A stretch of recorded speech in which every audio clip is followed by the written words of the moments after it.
ఈ కథలో ఒక పేద ముసలి భక్తురాలు తన చివరి ప్రాణం శివుడి దగ్గర వదిలేయాలని అనుకుంటుంది.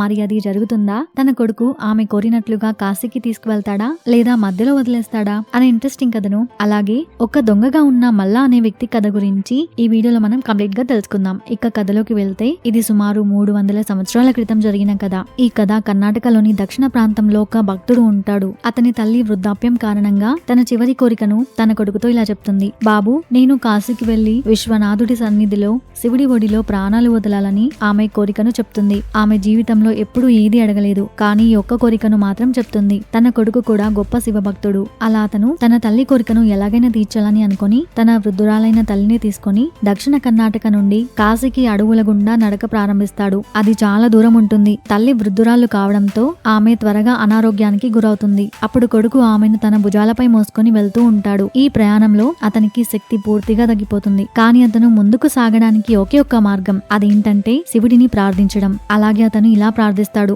శివ, ఈ ఒక్క ప్రయత్నంలో నన్ను గెలిచేలా చేయి తండ్రి. నా తల్లి అడిగిన ఈ ఒక్క కోరికను నేను నెరవేర్చాలి. ఆమెను కాశీకి ఎలాగైనా తీసుకెళ్లాలి. మేము నీ కోసం వస్తున్నాం. దయచేసి నాకు శక్తినివ్వు అని వేడుకుంటూ వెళ్తాడు. అలా నడుస్తూ ఉండగా అతనికి ఒక గంట శబ్దం వినిపిస్తుంది. వెనుక నుంచి ఎద్దుల బండి వస్తున్నట్లుగా అనిపిస్తుంది. పొగ మంచులోంచి ఒకే ఒక్క ఎద్దు లాగుతున్న బండి కనిపిస్తుంది. అది చాలా విచిత్రంగా అనిపించింది. ఎందుకంటే ఆ ప్రాంతంలో తక్కువ దూరం ప్రయాణం చేయాలంటే ఒక ఎద్దుతో లాగే బండి ఉంటుంది. కానీ అడవుల గుండా ఎక్కువ దూరం ప్రయాణం చేయాలంటే మాత్రం 2 ఎద్దులు ఉంటాయి.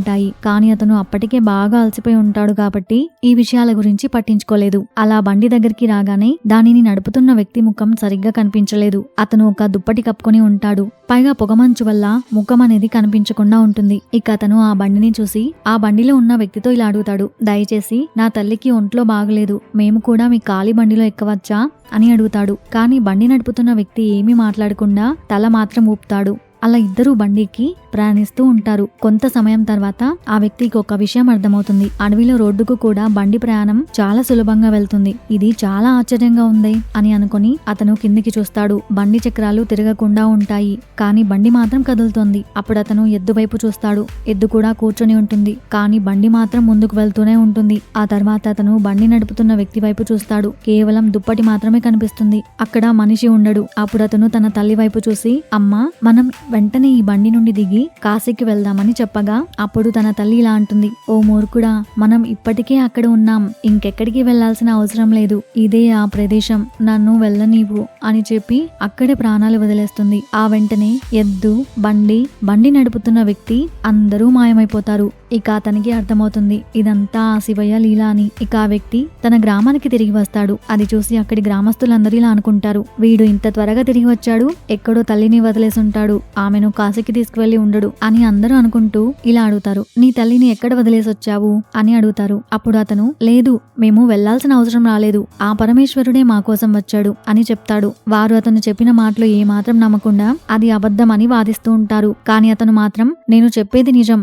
మీరు ఏమనుకున్నా నాకు పట్టింపు లేదు, ఆయన మా కోసం వచ్చాడు, ఇది నిజం, నా జన్మ ధన్యమైంది, ఇది నాకు తెలుసు, మీరు నమ్మకపోతే ఇక మీ ఇష్టం అని అంటాడు. అప్పుడు వారు, సరే, అలాగైతే మాకు ఏదైనా చూపించు, నువ్వు నిజంగా శివుడిని చూసావని మాకు రుజువు చెయ్యి, ఆయన నీకోసం వచ్చాడని నిరూపించు అని అడుగుతారు. అప్పుడు అతను, నాకు తెలియదు, ఎందుకంటే నేను ఆయనను చూడలేదు, నాకు ఒక దుప్పటి మాత్రమే కనిపించింది, ముఖం లేదు, ఏమీ లేదు, అది ఖాళీగా ఉంది అని చెప్తాడు. అప్పుడు ప్రజలందరూ అకస్మాత్తుగా ఆ వ్యక్తిని గమనించగా అతను అక్కడ కనిపించకుండా వాళ్లకు కేవలం అతని బట్టలు మాత్రమే కనిపిస్తాయి.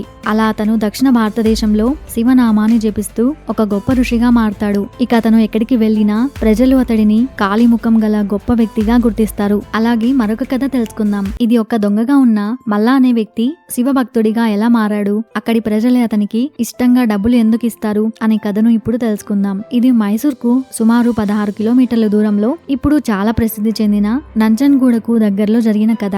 అక్కడ మల్లా అనే భక్తుడు ఉండేవాడు. అతనికి ఏ సాంప్రదాయం గురించి కానీ పూజలు, ధ్యానాలు ఎలా చేయాలో ఏమీ తెలియదు. కానీ చిన్నప్పటి నుంచి కళ్ళు మూసుకుంటే ఆ శివుడి రూపం తప్ప మరేమీ కనిపించేది కాదు. మల్లకు శివుడు తప్ప మరేమీ తెలియదు. అతను ఏ పని నేర్చుకోలేదు. అడవిలో విచ్చలవిడిగా తిరిగేవాడు.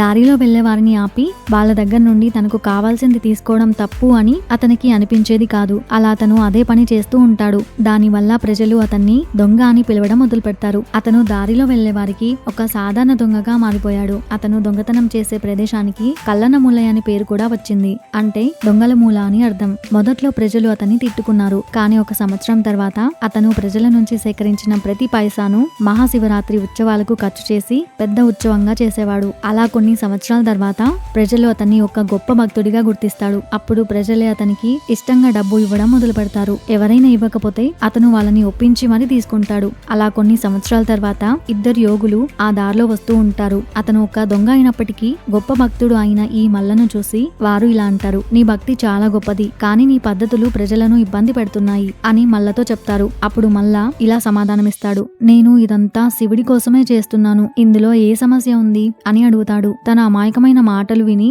వారు అతన్ని ఒప్పించి వేరే పద్ధతులను నేర్పిస్తారు. అప్పటి నుంచి ఆ ప్రదేశానికి కల్లనమూలై బదులుగా మల్లనమూలై అనే పేరు వస్తుంది. ఇప్పటికీ ఆ ప్రదేశాన్ని మల్లనమూలై అనే పిలుస్తారు. మరియు అతను జరుపుతున్న మహాశివరాత్రి వేడుక ఆ ప్రదేశంలో ఒక పెద్ద ఉత్సవంగా మారింది. అలా అతను ఆ యోగులు చెప్పినట్లుగా దొంగతనం మానేసి ఈ యోగులతో కలిసిన తర్వాత 1 సంవత్సరంన్నర కాలంలోనే అతను మహాసమాధి పొందుతాడు. అలా మల్ల దేహం విడిచిన తర్వాత మిగిలిన ఆ ఇద్దరు యోగులు కూడా అదే రోజు తమ దేహాలను విడిచిపెడతారు. అది ఇప్పటికీ కబిని నది ఒడ్డున చాలా అందమైన ఆలయంగా ఉంది. ఇప్పటికీ దాన్ని మల్లనమూలై అనే పిలుస్తారు.